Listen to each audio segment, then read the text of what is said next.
This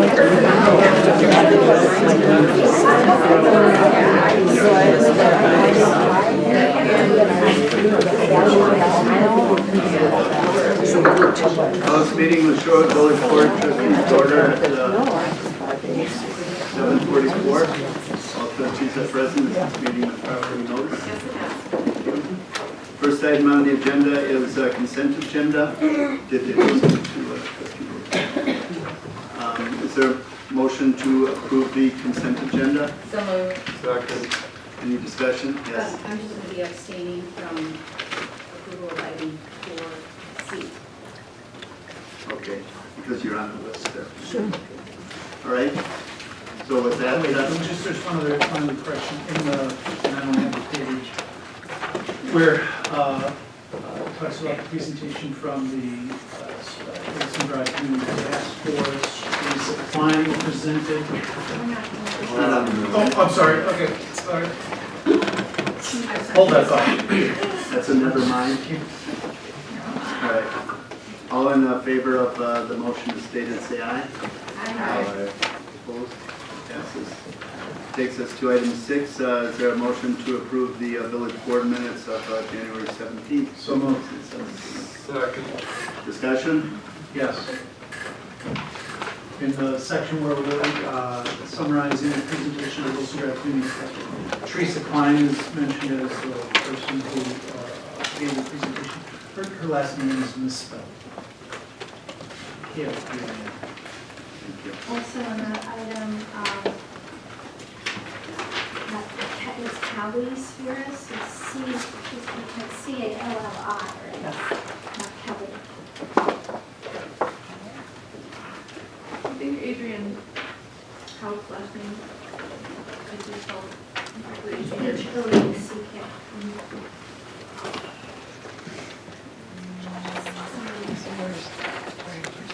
Item 1. The presentation by the police department also includes statistics from a lot of information. I know that's not technical. It involves statistics and not just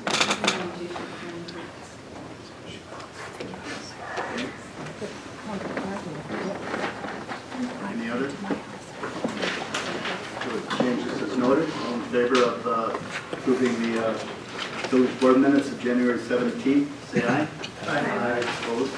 Passes. Takes us to the next item on the agenda, citizens to be heard. This item is for matters that are not on this evening's agenda. Discussion may follow. Comment on non-agenda items or discussion action may come at future meetings. Is there anybody who wishes to be heard on non-agenda items this evening? Yes.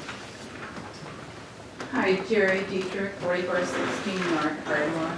I'm going to talk about the sidewalks in Shorewood. We bill ourselves as a walkable community.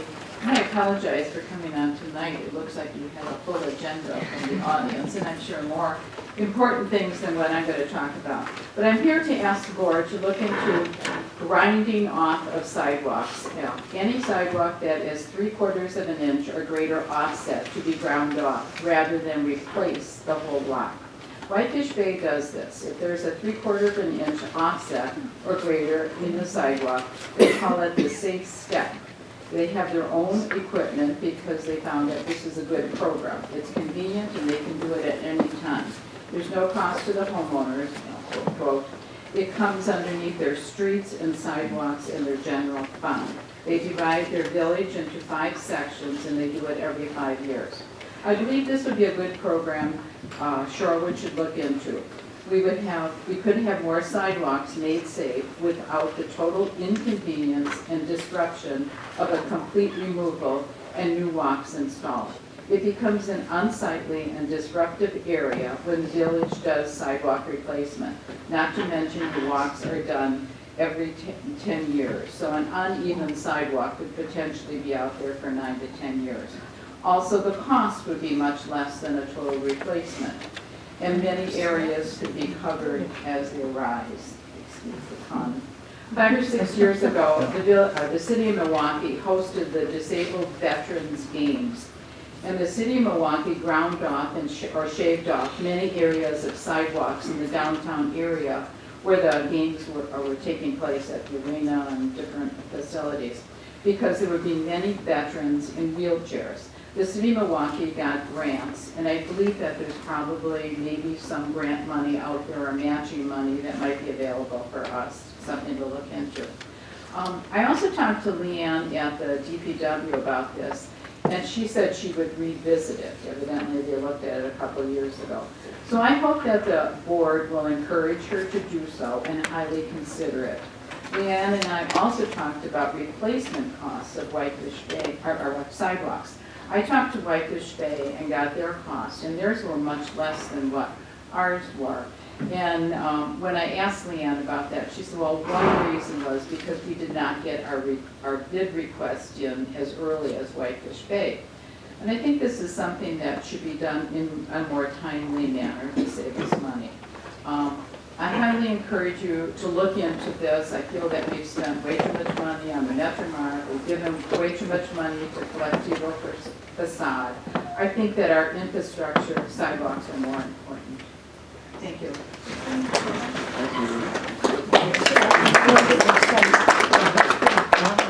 Anybody else want to be heard on non-agenda items? Seeing none, we'll move on to the next item, which is presentation of the tax incremental district number 5 review by Attorney Bruce Block. Good evening, I'm Bruce Block. I've been working with the CDA over many years on a variety of projects. And I think there's 3 pieces of information to provide tonight and then respond to questions, 2 of which came from Ellers and Associates. Mike Harrigan's not available tonight, so he couldn't be here. But I believe all this information was in packets that were sent to you. If not, we can certainly go over them. First one related to the performance of TID number 5 to date. And real simply, the breakdown is that as of 1/1/16, there was an increment of approximately $20 million. The assessment then was a partial construction assessment. The assessments for 1/1/17 aren't known now, but since phase 2 of Mosaic will be completed this year, the expectation is that 1/1/18, the full incremental value of approximately $33 million will be in place.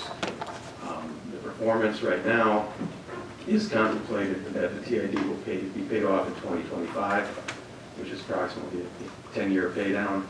And this is slightly ahead of projections because the loan piece that was part of the program was eliminated at the time that the first 2 components of the project were paid. The development agreement was amended to take that obligation of the village out of the package, the result of which is that the original 2029 closure date got accelerated to 2025. The second part of the material sent by Mr. Harrigan relates to the IRR analysis that was requested to see the number crunching that Ellers did with respect to the IRR, and he sent that information. It includes the September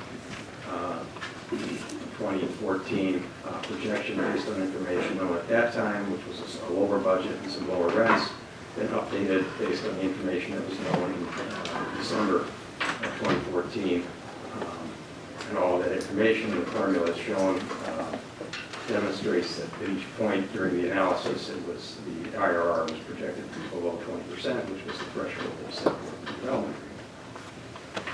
And with respect to increases that were proposed to me to relay to the developer, General Capital, first was a request for a substantiation of their development costs and total costs for the project. As was discussed previously, the development agreement does not require them to disclose that information, but upon request they voluntarily did. They provided high-level numbers, which shows at this point in time a net overall deficit on the project of approximately $1.1 million. This is comprised of some cost savings in phase 1, or grocery stores, some cost savings in the parking structure, some overruns in the Mosaic, about $1.7 million. When you net that out, you get to about $1.1 million. The request was for more detailed information, which was basically so that you can substantiate these high-level numbers and get behind it to make sure these in fact are accurate numbers. And Mr. Weiss is happy to make that information available, but frankly, to get behind those numbers would require going through every single draw during the course of the project, and the monthly draws are actually fairly thick. So by his estimate, this is in excess of 1,000 pages of material. I don't know whether it's true or not, but I certainly could believe it's many hundreds. So he'll make all of that available in his office for any village representatives that want to come to view it. Just arrange time.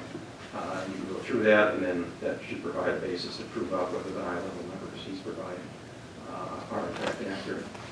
The second request was for the purchase price of the recent sale of those first two components, and Mr. Weiss informed me that his purchase contract with the purchaser provides for a non-disclosure confidentiality on the price that runs for 12 months from the date of closing, which would take us to December of this year. As a practical matter, he would be willing to share it. He's asked for the seller or the buyer to waive the confidentiality, and so far the buyer has refused. It's conceivable that information could come out during the course of any assessment challenge, if there were an assessment challenge, because at that point in time, the board review has subpoena powers and could actually ask for information if it appeal. If there's no appeal to the assessment, then probably, unless somebody relents on the non-disclosure, that information will be available. I'm sorry, Bruce, can you speak up a little bit? I'm having trouble hearing. Oh, I'm sorry, it's not on. Not really, but you're kind of mumbling or Oh, I talking fast and I apologize. All can't hear you. right. Where do you want me to retract? You were saying about board of review. and Oh, okay, subpoena on powers. purchase price? Yeah, if there were a challenge, the assessor is fully aware of the fact that a sale has occurred. So the assessor is going to make his or her best judgment as to what he or she thinks the value of the property is. If it comes in higher than the buyer thinks is appropriate, they can challenge. Once they challenge, the assessor has the ability to get the rents from the project, and the board of review has the ability to subpoena the recent sale information. So that information can become available as part of that process. However, if the assessment comes in at a number that the purchaser is comfortable with, then there may not be an appeal, and there'll be no discussion this year. Certainly in December of this year, when the information does become available, the assessor can take that into account. I would caution, however, that a sale price does not necessarily drive an assessed valuation. We've had a number of cases, Supreme Court level, Walgreens being the poster child. Not our Walgreens. Not this Walgreens, but other Walgreens. Walgreens sell at a very high multiple of rent because the credit is so strong. And Walgreens has successfully argued that the assessed value of real estate cannot be driven by or determined by the multiplier applied to their rents, just because they have such strong credit. You still have to look at comparable properties and determine the real estate value, the inherent value of real estate is what the assessor must look at. And the Supreme Court has agreed with that. So I take a wild number. If the grocery store was sold for 5 times what it cost to build, that doesn't matter. I mean, that's not going to drive the assessed value. There's still going to have to be a good case for how this real estate compares to other comparable properties and whether, in fact, the assessed value that the assessors come up with is legitimate and not just based upon a multiplier of the cash flow or a very small credit. So, be that as it may, I mean, the purchaser is an institutional investor. It's a REIT from California that's got a net worth of $13 billion, very diversified portfolio, one of the highest performing REITs on Wall Street that's publicly traded. So it has very strong credit. Certainly the value of this asset is not going to diminish. And so I think there's some comfort level that you've got a very solid tenant in there, or very solid owner for the property. And yet Kroger is a tenant, which is also equally strong credit. So some of the concerns early on in structuring this program and looking at some of the downside risks regarding what might happen to the Roundy's credit, it basically disappeared.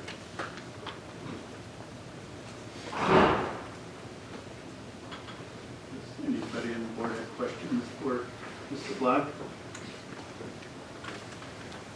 So we're, on the latest projections, we're looking at an increment of $1,085,000 coming to the taxing bodies and closing in 2025. Yes. Based on That's based upon, I think the assessed valuations were in place during the underwriting of the project. So I don't think that Ellers pumped it up on the basis of the sale. I think they just used fairly conservative. From what I could tell on the cash flow coming in, it was probably a 1% increase per year in valuation, so it wasn't a huge pop. And there are, I believe, spikes in the rent during the term of the lease, so that could also justify additional increases over time. So I think it was a fairly conservative projection of revenues that Ellers did. Anybody else have questions? Yeah. So the bond supporting the grant, the purchase, the grant on the land, is a 20-year bond, but it will be, the funds, the increment will have generated enough cash reserves for 2025, even though the bond goes out to 2034. There will be no more increment. It's already set aside. It's already It can be closed collected. out, paid off. All costs, administrative costs, all the costs in connection with construction review, everything, all it gets paid off in full by the tax increments, yes. And just to be clear too, while that time period has been going on, the original